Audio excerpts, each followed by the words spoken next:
The Filipino transformed the event into a people's pageant, a parade of the masses, an expression of the Filipinos' irrepressible spirit, a celebration of the highest and noblest of national sentiments.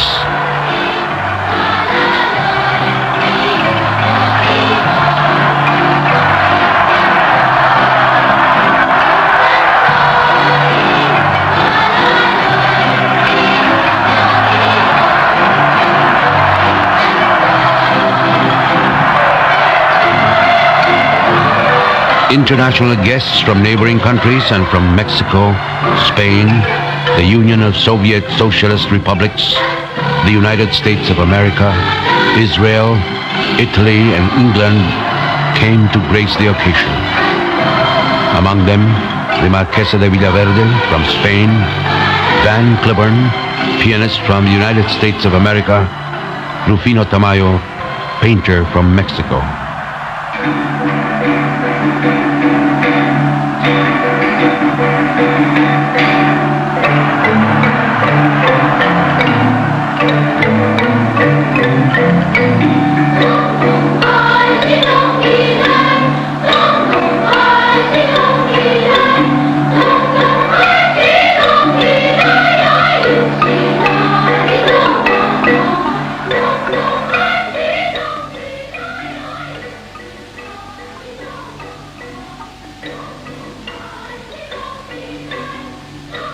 This presentation focuses on the music, the costumes, the central episodes of history, and creates an impact which few history books can achieve.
In an opening ceremony, generals of the Philippine Army make a formal presentation to President Ferdinand Marcos.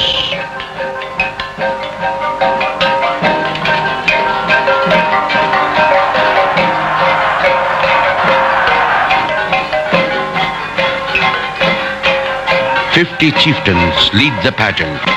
As leaders of cultural minorities, they represent ethnic tribes who live all over the country. They are followed by the famed tribe of the Tasadas. These are descendants of the first Filipinos. Their tribal names suggest the strange and the unknown. But these tribes are a people with a culture truly alive with arts and crafts that testify to the wealth of ancient traditions of the country.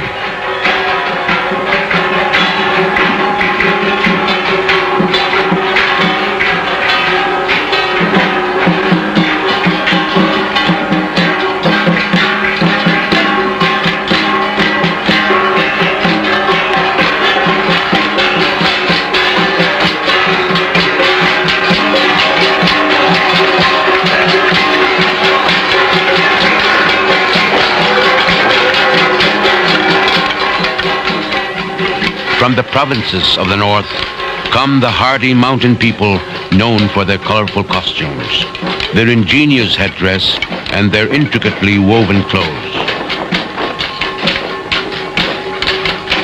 They are brave warriors and masterful builders of the rice terraces of Mount Banawe, carved out of mountainsides 2,000 years ago, these rice terraces are known as the eighth wonder of the world. From the islands of Visayas, the Tagbanwas still live by the Kaingin method or slash and burn agriculture, but together with the Hanunuo tribe, they are among the most literate of cultural minorities and boast the use of an ancient syllabic system. It is in this region that the ancient manuscript called Maragtas was found. This manuscript throws some light on this land in pre-Spanish times.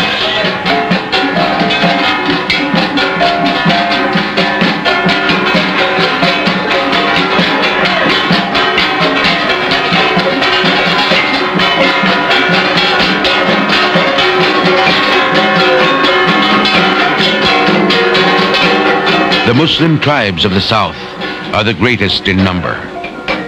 Long before the arrival of Christian Spain, Islam had taken root in the great island of Mindanao and its offshore islands of Sulu. The Filipino Muslim has added to the richness of Philippine culture. But it is his resilience, a consistent posture of pride and courage, which sets him apart. The Maranaos call themselves people of the lake.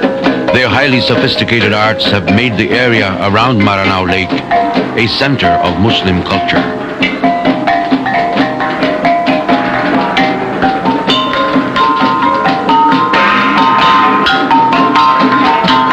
There are some 250,000 sea nomads who call themselves the Tausugs, or people of the current.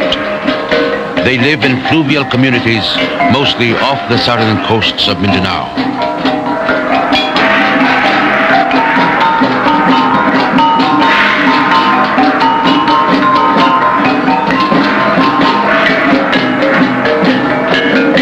Basilan Island in the south, the Yakans live and are known for their rich weaving traditions and gay painted faces. While the Samals are ingenious builders of boats and, like many other Filipinos, rely on the bounty of the sea for their livelihood. The government continually works to integrate these minorities who wish to join the mainstream of Filipino national life, even as it protects the rights of those who prefer to remain and preserve their original way of life. These tribesmen number more than 4 million. Each tribe has something different to offer. The gentleness of manner, the charm of simplicity, the exuberance of arts and crafts, the unique dance forms, their ingenious instruments for music. But over and above these, their way of life exhibits that ageless wisdom and understanding and observance of the timeless, unspoken laws of nature. All of these come together in a display of intense variety, of a convergence of cultural wealth.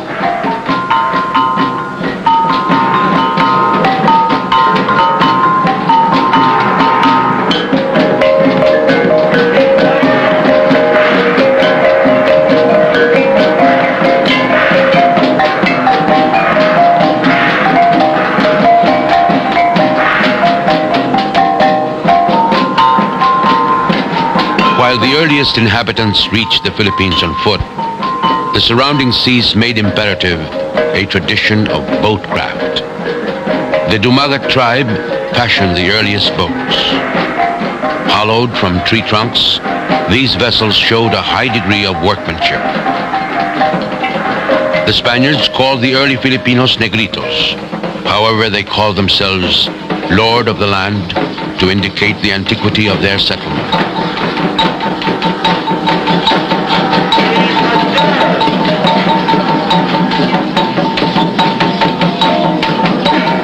Today, they still live in much the same manner as dwellers of the earth, touched little by history's civilizing hand.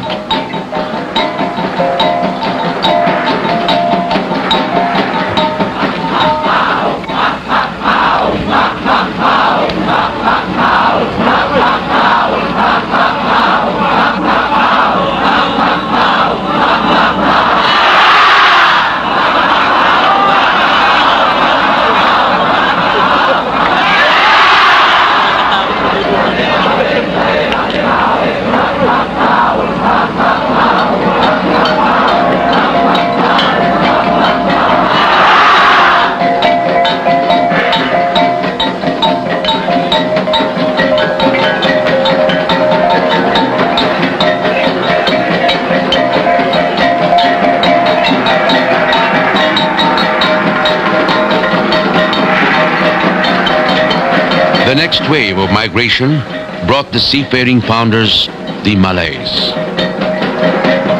They took over the lowlands and the river deltas, driving the Negritos to the hills. It is easy to conclude that they sailed from the nearby island of Borneo or farther inward from Indonesia.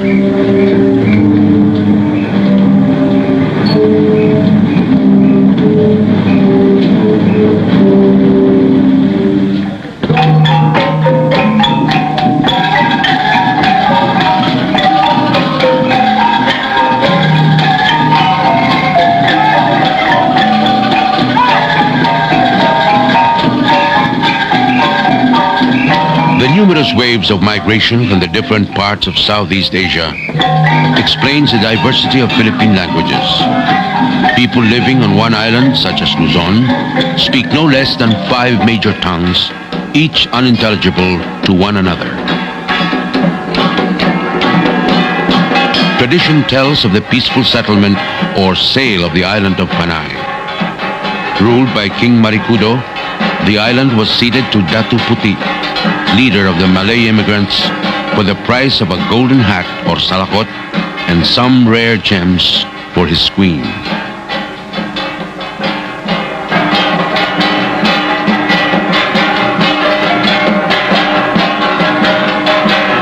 These Malay forefathers were farmers.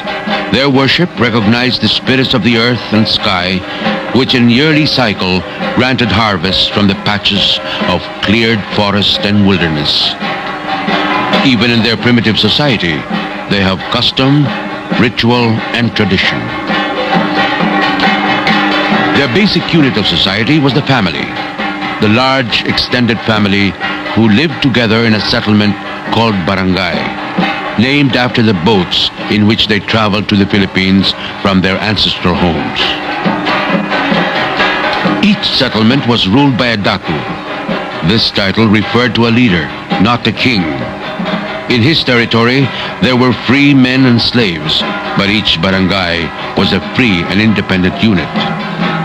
Through time, the winds of change swept the islands. The threads of many cultures, the streams of a racial mix entered into the making of the Philippines. The Sulu lands in the south became a racial melting pot as the growing trade in pearls attracted adventurers from all over the world. Ships from as far as China, Sumatra, and Java came and created a trading crossroads in the south. Sailing trade routes to the east, the Chinese came in junks with goods for the commercial ports of the South Seas.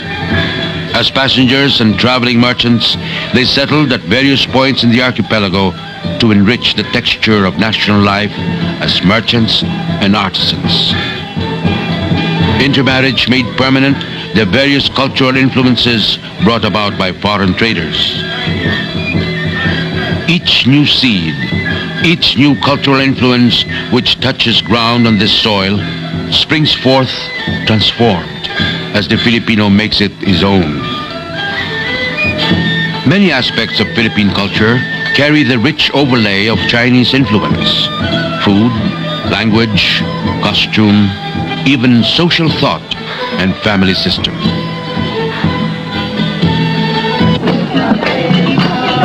Through the 2 Indonesian empires of Sriwijaya and Majapahit, Indian cultural influence flowed to the Philippines. Hundreds of words are Sanskrit in origin. Arts and crafts and even folk literature reflect borrowings from Indian thought and cultural patterns. From as far as Arabia and Persia, the flow of racial and cultural influence continued to create a fusion, to make Filipinos that inimitable mixture of races.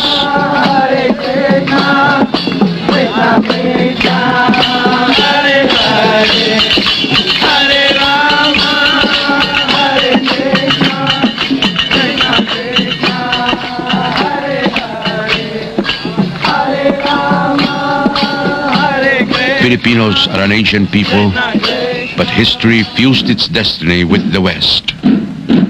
On March 16, 1521, Ferdinand Magellan and his conquistadores brought Spanish Christendom and the roots of Western civilization.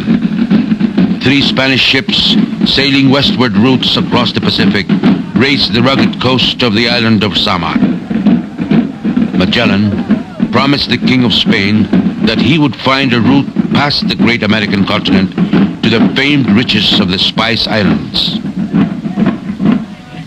In this search, he drove his men through the overwhelming expanse of the Pacific. Through the long journey, they endured conspiracy, starvation, and disease. Raja Humabon, ruler of the bustling town of Cebu, received them with hospitality. Upon Magellan's urging, Humabon consented to be baptized a Christian and become a vassal of Charles, the King of Spain. Humabon himself had vassals of his own. One, the strong-willed and fearless Lapu-Lapu, chief of the island of Mactan. Because he refused to pay homage to the King of Spain, 60 Spanish soldiers set out to teach him a lesson. But the native warriors fought a brilliant battle. Armed only with bamboo spears, primitive cutlasses, and bows and arrows, Lapu-Lapu and his men stood their ground against the steel-clad Spaniards. Fighting for their land and their people, they drove the invaders back to sea. This rash attempt at dominion cost Magellan his life. The defeat compelled the 3 Spanish ships to weigh anchor in hasty departure. Only one, the Victoria, continued to sail westward back to Spain, and when they reached the harbor of Seville, they had gone full circle around the globe. These men, who journeyed to the Philippines, were also the first men to sail around the world. 3 Spanish expeditions were sent to the east. Each one made its landfall in the Philippines. Villalobos, who led the 3rd expedition to the islands, named them Las Filipinas in honor of the prince who was soon to reign as Philip II. When Philip succeeded the Spanish throne, he decided to colonize the Philippines. The young conquistador, Miguel Lopez de Legazpi, initiated the 400 years of Spanish rule with a conquest by the sword and the cross. As an outpost of the great Spanish Empire, the Philippines became the seat of Christianity in the East. The Catholic faith is perhaps the most enduring achievement of Spanish rule. The conversion gave the people a distinct way of life.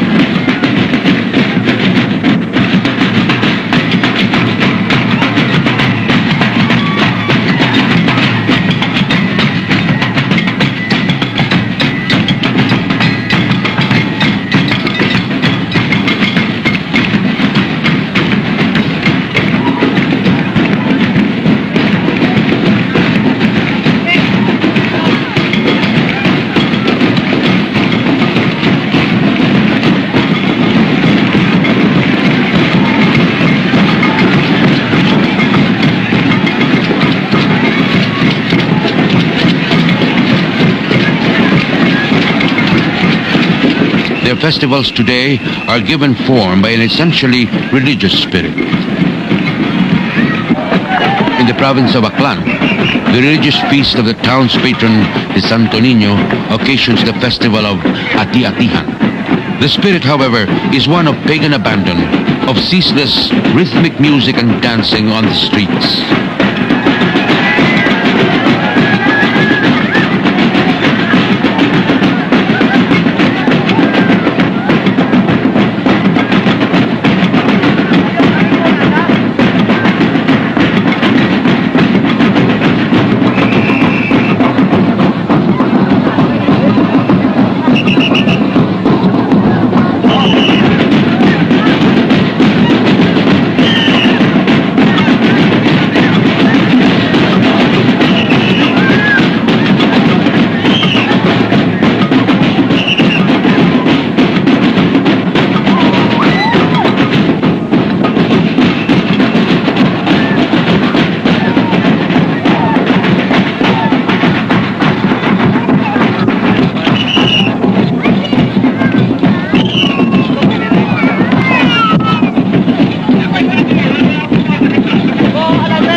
religion is more evident in the obvious solemnity of the Moriones, which reenacts episodes from the story of the redemption.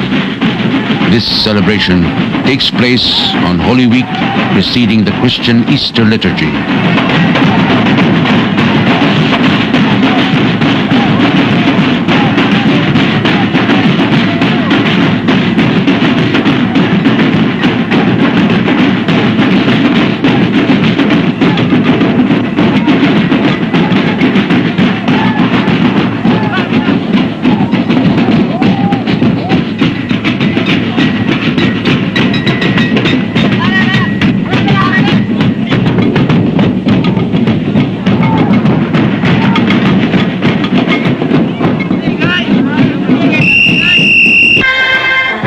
As a colony of Spain, the Philippines became embroiled in the 7 Years' War of 1762.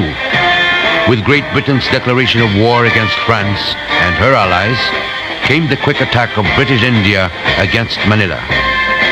The British squadron entered Manila Bay and caught the city off guard.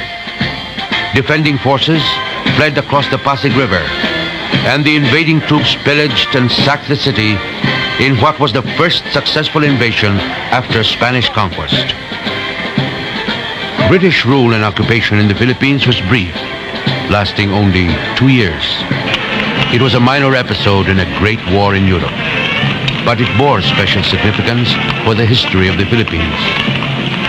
The years 1521 to 1872 gave rise to the long line of heroes who began the arduous process of learning what it means to become a free nation.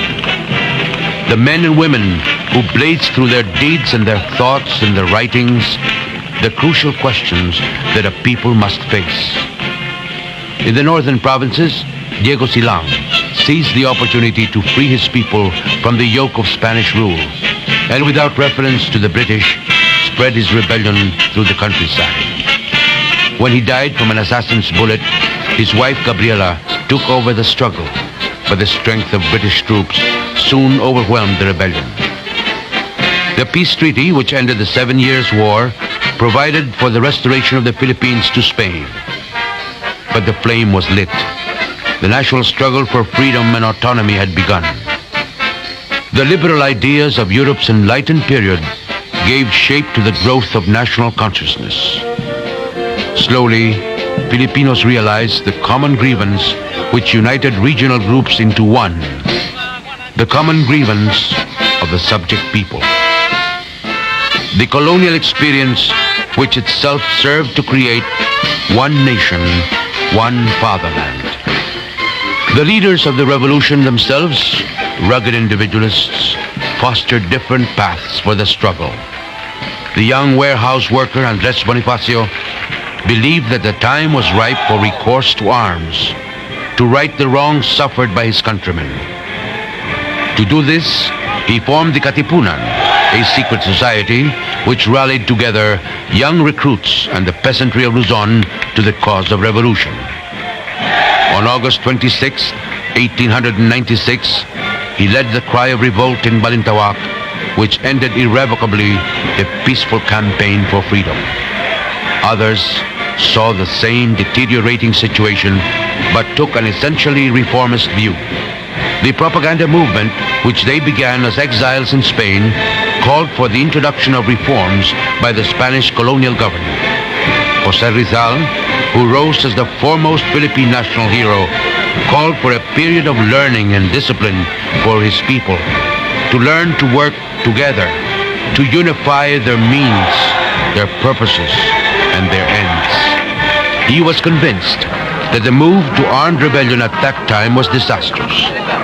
Instead, he inspired his countrymen to the cause of education, that by means of instruction and hard work, they may acquire a personality of their own, worthy of the liberties they demanded.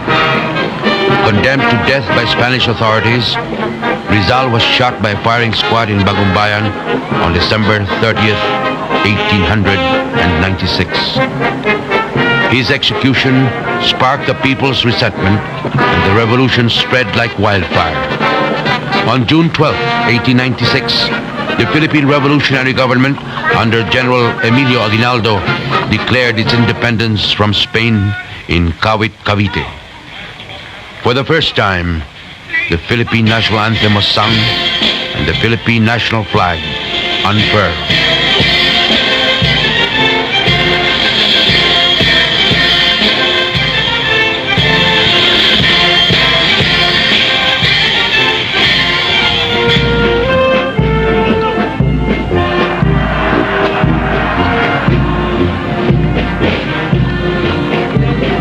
In a proclamation, Aguinaldo expressed his confidence that his people who had proven themselves so enduring and valiant in times of adversity cannot remain slaves forever.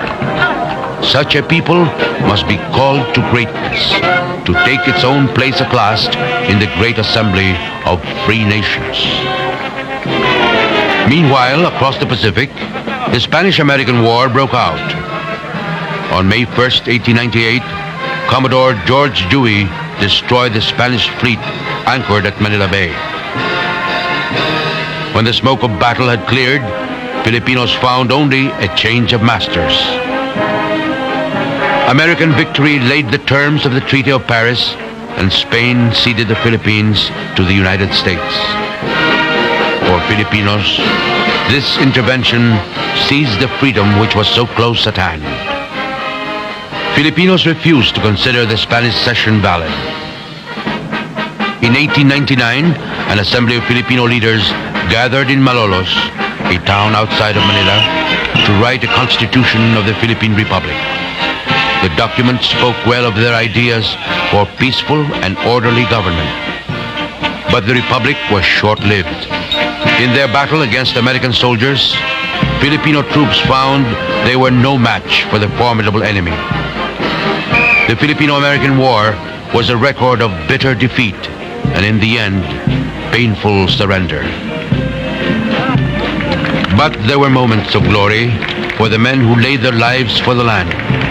General Gregorio del Pilar at Tirad Pass and the guerrilla fighters in the unnamed foothills of war. Filipinos began once again a period of tutelage, now in the republican institutions of American democracy. The new colonial power expressed sympathy for national aspirations and made solemn commitment to grant independence as soon as the Filipino people could demonstrate their capability for stable government. The Tidings-McDuffie Act of 1934 provided for an election of a constitutional convention which would frame the constitution of the young republic. Complete independence would be granted in 1946. But the interim period gave the Philippines the status of Commonwealth and self-government under Manuel L. Quezon as president. A charismatic leader, Quezon captured the love and adulation of his countrymen. His era was evocative of his fiery and flamboyant style. But it was a time of hard work, and the Commonwealth leaders laid the groundwork on which would stand the future Republic of the Philippines. Providentially, these leaders gave first priority to national defense. Sooner than anyone thought, one more long ordeal was to begin. The Japanese bombed Pearl Harbor on Sunday, December the 7th, 1941. That same day, Japanese planes bombed Clark Field, north of Manila. Japanese troops landed in both northern and southern Luzon. The retreat of Filipino and American troops under the command of General Douglas MacArthur brought them to their last stand. Bataan and the island fortress of Corregidor have become symbols for the bravery of both Filipinos and Americans who fought against the march of Japanese forces. The defense of Bataan and Corregidor upset the Japanese military operations in the Far East and halted Japan's thrust towards Australia. It was decided that President Quezon would leave the country to carry on the government in exile in the United States.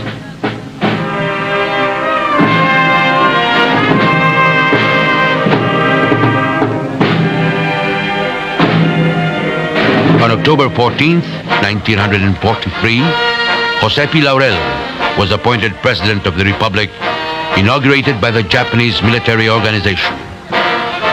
He faced the difficult and painful task of maintaining law and order. For the sake of the civilian population, he had to come to terms with the enemy occupation. Manila, as an occupied city, suffered destruction second only to that of Warsaw. All over the countryside, the cruel hand of war brought death and destruction. After a recurring illness, President Quezon died in the United States. In his message to the Filipino people, the new President, Sergio Osmeña Sr., praised the heroic resistance of his people. After the fall of Bataan and Corregidor, the guerrillas continued to fight against the invaders. Without arms, hungry and unclothed, they gave battle to the enemy from every nook and corner of the land. On October 20th, 1944, American Liberation Forces landed in Leyte. General Douglas MacArthur fulfilled his historic promise to return. General Carlos Romulo, who later presided over the august assembly of the United Nations, shared the peril and the pride of the occasion. MacArthur urged the Filipino people to draw on the indomitable spirit of Bataan and Corregidor to renew their strength. For the tasks that lay before them, the Filipino people needed every ounce of will and determination. Liberation was at hand, but it was a time to rebuild on the ashes of war, to come together in the aftermath of so terrible a destruction. The process of rehabilitation might have been as much an ordeal as the long years of fighting. In the end, who could find the will and the strength to carry on the unfinished business of nation building?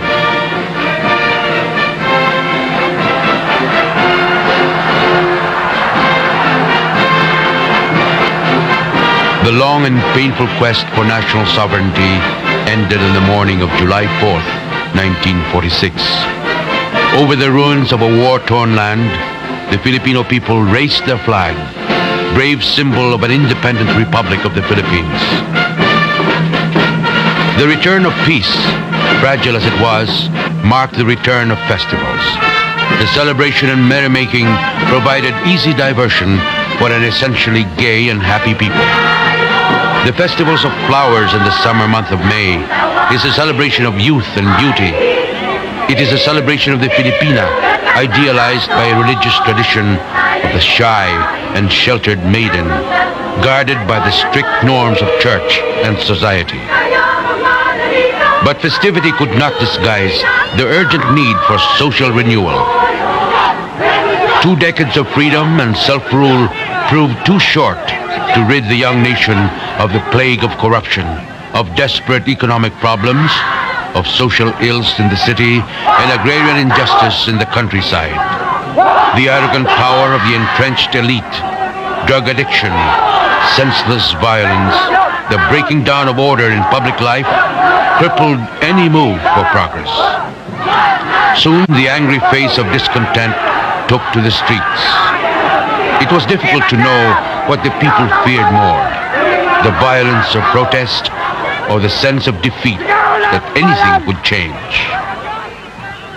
On September 21st, 1972, President Ferdinand E. Marcos proclaimed martial law. With Proclamation 1081, he began the work of building a new society.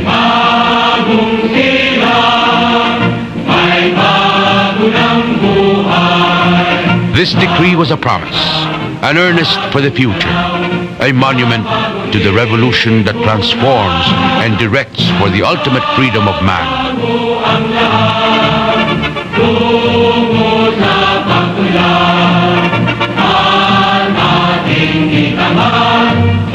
On this occasion, the President spoke. Change was at the heart of this program, edifying, liberating change. For the stark realities which